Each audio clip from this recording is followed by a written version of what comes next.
Alright. What's up? Welcome back to the solar system series known as Up in the Air, where I talk about the air signs up in the air. And as you may have seen in the title, this is about Gemini, so we're going to be talking about one of the first air house signs. So, we're talking about Saturn, Gemini, Saturn, Gemini, Saturn, Gemini. So, what is Saturn? Saturn is the planet of boundaries, restrictions, limits. Um, yeah, pretty much that, and how you see reality along with how you create structure for yourself and how you create it for yourself in the world. You know what I'm saying? And sort of the way you can kind of like experience structure for yourself is like, imagine when you're driving somewhere for the first time and you're just like, look at the map, do I know where I'm going, do I know where I'm going, do I know where I'm going, do I know where I'm going, oh, I gotta make this turn, oh, okay, this turn. And you got your GPS to do this shit for you. But like, say if this route becomes like regular and you start driving it over and over and over and over and over again, you kind of just know where to go, right? And a way you can interpret this astrologically is like, you've created this like structure for your mental space. You intuitively know where to go, and it's like, it's like experiencing deja vu. It's like, I've been here before, I know exactly what to do. It's because you're repeating an experience, you know what I'm saying? And repeating an experience and like gaining that sort of like mental intuitive database is like this one of the simplest ways you can experience building structure. you know like, if you want to take a grandiose example, say you sell something on a website, you need to create the actual web page, you need to pay for the hosting, you need to have the product, you need to, say if it's like drop shipping or something, you need to have your supplier connected through your Shopify API so you can actually, process transactions. Then you need to have like a PayPal account, which just has to a bank account or direct deposit to your bank account. And you need to create all that structure for this operation to flow seamlessly. If you want to protect yourself legally, you need an LLC. You might want to trademark your name if all you're really doing is branding and all this type of shit. You know what I'm saying? And like, once you get all that squared away, that is you creating structure for yourself. You created a system that requires minimal input on you to actually keep this whatever you want to manifest for yourself flowing. Because like, not to get too far into manifestation and all that shit, but like, if you just literally work on the energetic half, that's like you being stuck in a hole and not willing to work on it for yourself. And the universe often helps those who help themselves. You can't just be like, I'm fixed and hope a higher power will handle it for you. They'll put opportunities in front of you, but they're not gonna just here you go. And that's like, this is why we have a Saturn, and this is why we need to create structure for ourselves. So now if we bounce over to the Gemini half of this, let's talk about Gemini. Gemini is birthed in the third house, it's ruled by Mercury, and it falls in Jupiter. So and it's also mutable air, which means it's adaptable and changeable to different ways of thinking and communication. So now that we put the Gemini lens on Saturn, let's glean some things from how a mutable air sign would engage with structure. They kind of don't. It's air sign. They're mutable air. This is the most mutable possible sign you could possibly have. So this is like, it's probably away and at work here, because to create structure, you need to have a time commitment and actually put a lot of work into this on a regular basis. There's a bunch of scales you can experience this from, all the way from you being like, okay, I need to understand the basic process of how I go get a candy bar. Okay, I need the money, I need to talk to the clerk, I need to grab the candy bar, I need to bring it to him, talk to him, be like, here, okay, cool. You understand the basic structure. That's something you've created for yourself to go and process as a transaction in normal society. That's some basic shit, but this is what Gemini is probably going to do for the most part.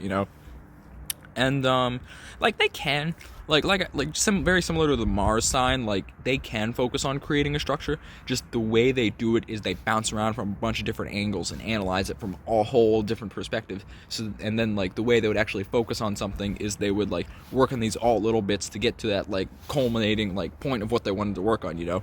Going back to the website, sort of like drop shipping type of example, these people would they would work 1 hour on making sure they find their product, 1 hour on branding, 1 hour on the website, 1 hour on this, and then they would do basically do a bunch of different versions of the same thing, for every day, so it would appear different, and that's how it would work best for them.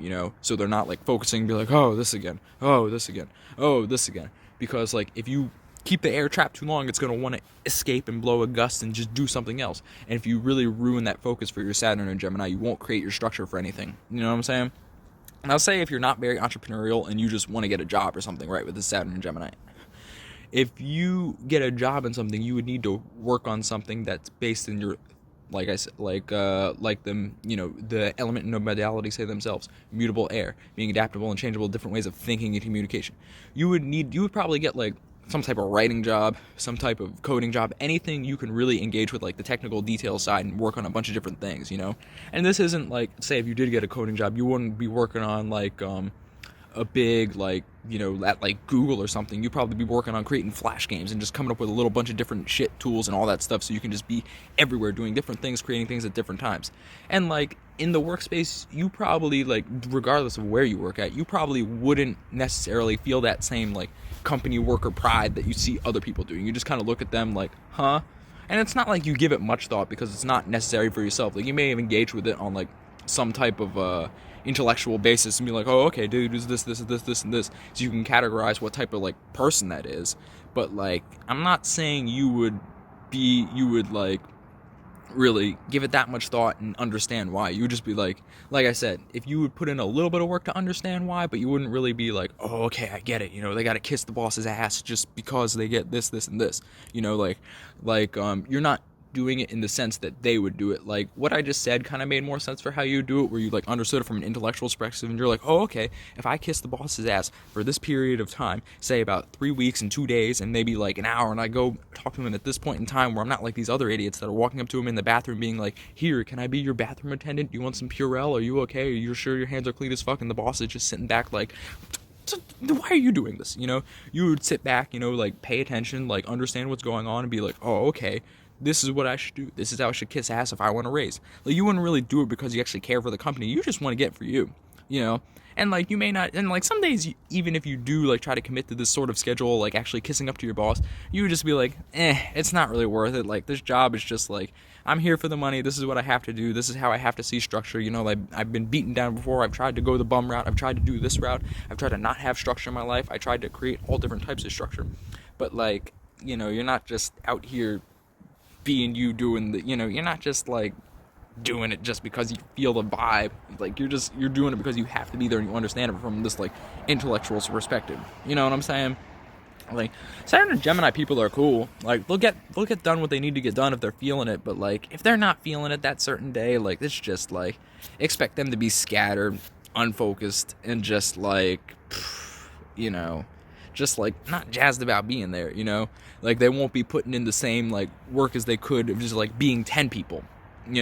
Because they have like, any sign with Gemini has this like this little thing where it's kind of like they have this whatchamacallit, it's like how do I describe this? It's like 1 second.